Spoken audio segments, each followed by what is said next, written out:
Hello everyone, my name is Yash and I'm going to talk on digital divide today. Imagine a world where everything runs online, your school, your job, even your doctor's appointment, but you don't have internet. Sounds impossible, right? Well, that's the reality for millions of people today. This is what we call the digital divide. The gap between those who have access to digital technology and those who don't.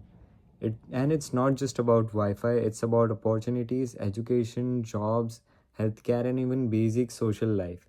Today, I want to explore how this divide deepens inequality, how it shaped education during COVID, how it limits job and economic growth, who is most affected, and finally, what we can do about it. So, first, the digital divide is not only a tech issue, it's a social justice issue. It reflects higher inequalities like income, race, geography, and education. Let's take Canada as an example. Even in a developed country, over 1 million Canadians still don't have broadband at home, mostly in rural and indigenous communities. Globally, the difference is even bigger. 83% of city residents are online, while only 48% of rural residents are. Now, think about what this means. If you're disconnected, just not missing out on TikTok or Instagram, you're missing out on school lessons, online job postings, even medical advice. And in today's world, digital exclusion quickly becomes social exclusion. It's like being locked out of society's main door. Let's rewind to the COVID 19 pandemic. Schools closed, classes went online, and the teachers tried to adapt overnight, easy if you had a stable internet connection and a personal laptop. But what about students who didn't? In the US, 28% of students had no internet at home during COVID. Imagine trying to attend Zoom classes on your mom's phone with limited data while sharing the same space with siblings. Some students even had to sit outside libraries or fast food restaurants just to use Wi Fi. The effects went beyond academics. Pacheco found out that students without internet not only struggled with grades but also felt socially isolated. They couldn't join group projects, use digital platforms for collaboration, or connect with teachers. Think about it.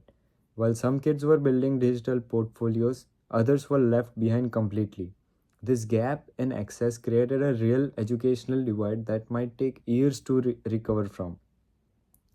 So, next I'll talk on jobs and economic opportunity. Now, let's look at jobs. The modern job market has shifted dramatically. Today, 92% of jobs require some form of digital skills. That includes everything from creating a resume online, applying through digital platforms like Indeed, to use workplace software. But here's the issue: nearly one third of the public still lack basic digital literacy. That means millions of people can't apply for remote jobs, can't join the gig company, and can't compete fairly in a market that increasingly rewards tech savvy workers. Let me give you an example. During the pandemic, remote freelance jobs on platforms like Upwork and Fiverr skyrocketed. But if you didn't know how to use these tools, you couldn't even participate. The digital divide literally decides who can earn or who gets left out of the economy. Next, the digital divide doesn't just affect everyone equally, it's layered. Women, racial minorities, older adults, they face unique barriers.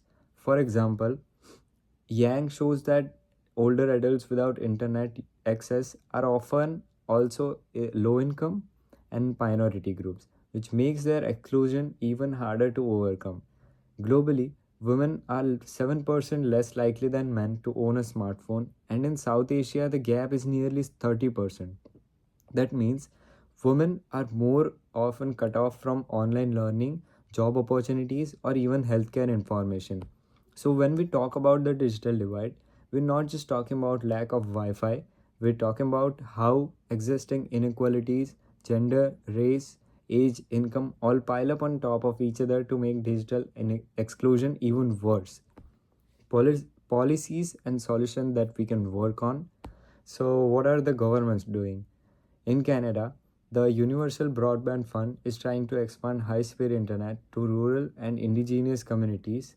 In the US, There's the Affordable Connectivity Program, which subsidizes internet for low income households. These are important steps, but access isn't enough. Hollyman argues that digital literacy training is equally important. Giving someone free Wi Fi is one thing, but if they don't know how to use a computer to apply for jobs or take an online class, the problem remains. Solutions needs to be holistic, affordable devices, training programs, and community centers where people can get help. Think of it like this: internet access is the road, but digital literacy is the vehicle. Without both, you're not going anywhere. Micro level impact. On a personal level, being offline today means exclusion.